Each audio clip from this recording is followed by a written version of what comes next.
Hi everybody, welcome back to Field Trip Fridays with the Grant in tow. Today, we're visiting Pioneer Hall.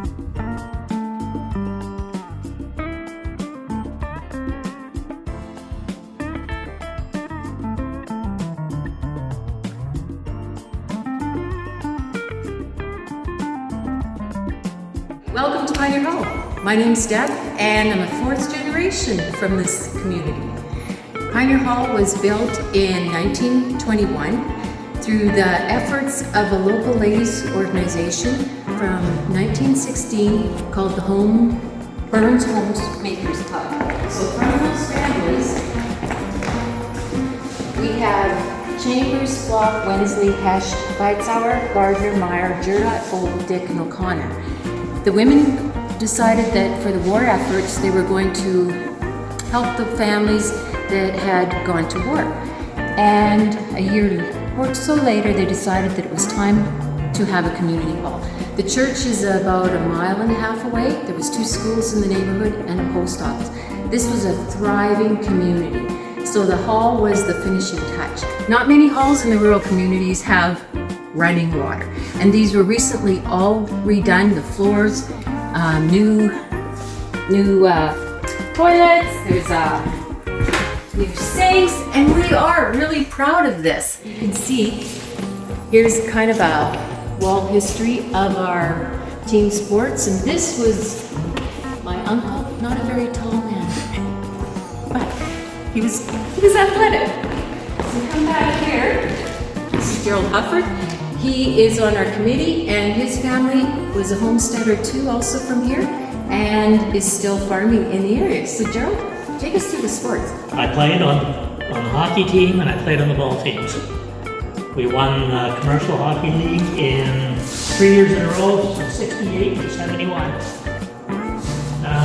This was before my time. This was a baseball. They had a baseball team, and I never played on that. Beach volleyball, I don't know if I played or not. I was here, but I don't know if I played or not. And there was slow pitch. We revived slow pitch and used the baseball diamonds in the 90s. And we had some original players from out here, which was exciting, multi-generation, 3 generations of playing slow pitch. And Gerald, I played lots of years, yes, softball, fire fastball. So he was our pitcher again in the next transition. And I think we did quite well.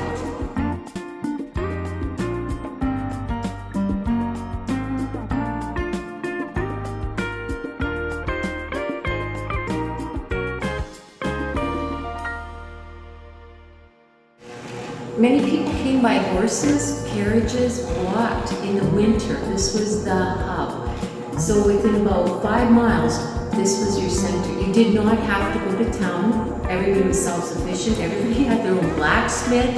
You milled your own flour. You grew a year's worth of produce, and you were self-sufficient. We just put a roof on in the fall of 2020, and that has prompted us to do our fundraising. In the meantime, with the roof leaking, this large canvas, hand-painted in 1921, was stored by the museum in Shawnee for us. Once that hall roof was repaired, this was one of our prized moments when we hung this masterpiece. It is approximately 100 years old. There's 30 businesses on there. And of the 30, there's 3 remaining in business. And that is John Deere, Shaunavon Drugs, and the Shaunavon Standard. And we'd also like to thank the Shaunavon Standard and the museum for their ongoing support in keeping our history alive with the hall. I think we have to go back to the baseball. That is the roots, and that baseball diamond is like a monument to our ancestors that came here when there was nothing. And to this day, we see it still thriving, and hopefully into the future. In 94, we were officially designated as a heritage site, and that prompted a reinvigoration of the hall, and probably has a large part to do with why we're still here today.